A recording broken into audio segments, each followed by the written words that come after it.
Have you ever wondered why a simple hug can feel so comforting? Or why an embrace from a loved one can melt away the stresses of the day?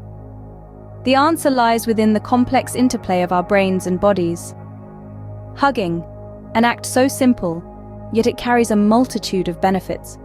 It's more than just a physical act. It's a silent language of empathy, comfort, and connection. But what happens in our brains and bodies when we hug? The magic begins with a hormone called oxytocin, often referred to as the love hormone or bonding hormone. This hormone intensifies with close physical contact, such as during a hug, fostering a deeper sense of emotional connection and bonding. But the story doesn't end there. Hugging also stimulates the release of endorphins, the body's natural feel-good neurotransmitters. These peptides act as natural painkillers and mood elevators, contributing to feelings of pleasure and well-being. Furthermore, hugging activates the brain's reward system, leading to the release of dopamine, a neurotransmitter associated with pleasure and reward.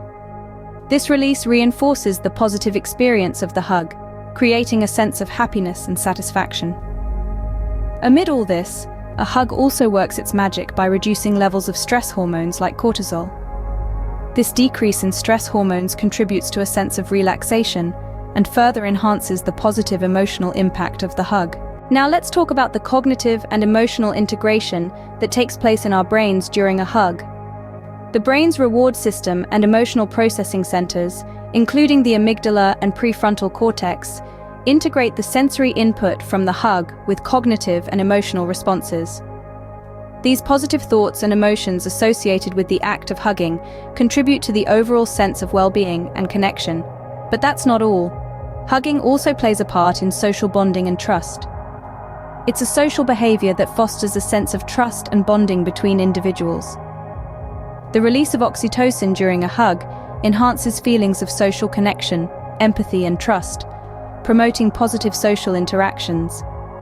The duration and intensity of a hug can influence these neurochemical and emotional impacts. Longer and more intense hugs may lead to a more pronounced release of oxytocin and endorphins. But remember, individual responses to hugs can vary based on factors such as personal preferences, cultural norms, and individual differences in neurochemistry. In essence, the act of embracing and hugging is a complex symphony of neurochemical and emotional processes.